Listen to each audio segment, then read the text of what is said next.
in the bill to the House. I call Jonathan Young. Thank you, Madam Speaker.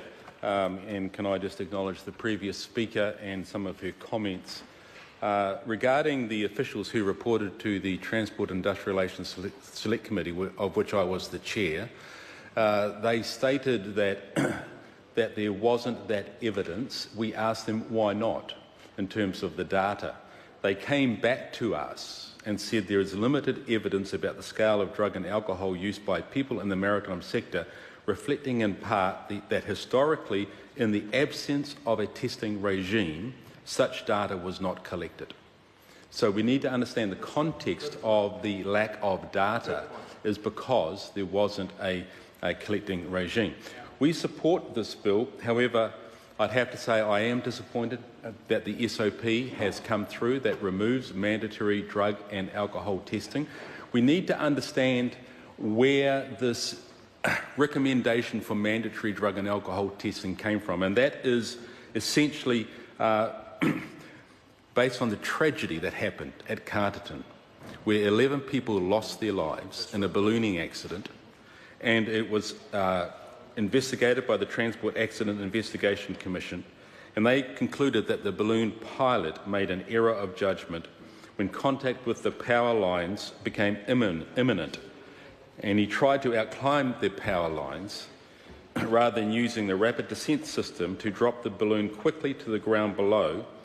Toxicology analysis of the pilot after the accident tested positive for THC, suggesting he may have been under the influence of cannabis at the time.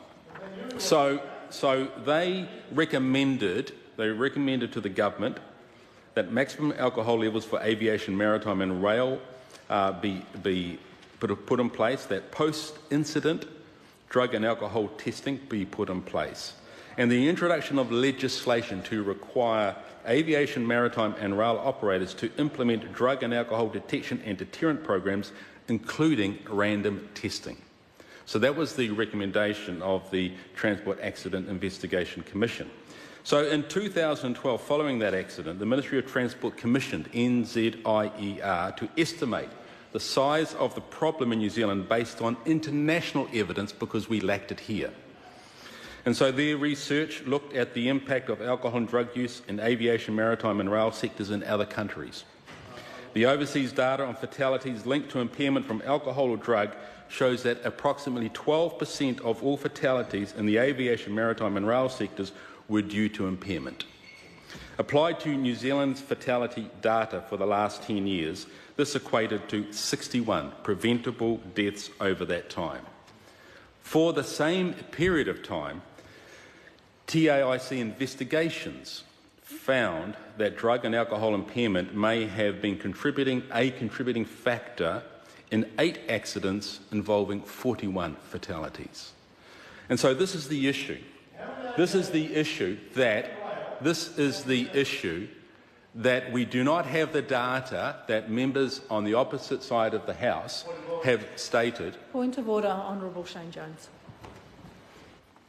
During the course of earlier debates, we had Speaker Tolley direct people back to the relevance of the certain stage of the parliamentary debate. Can I direct your attention to Speaker's ruling 121456? And can you give some guidance, Madam Speaker, as to how that recitation of international drug stats is in any way relevant? I thank the member for your intervention, and I would encourage the member currently on the debate to stay close to the provisions of third reading, which is really a summation of the bill thus far. Thank you, Madam Speaker. I'm about to conclude.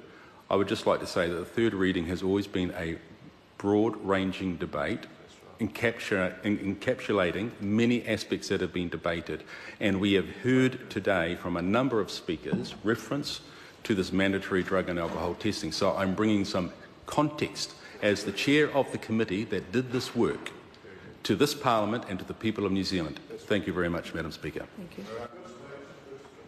Madam Speaker. I call the Honourable Shane Jones.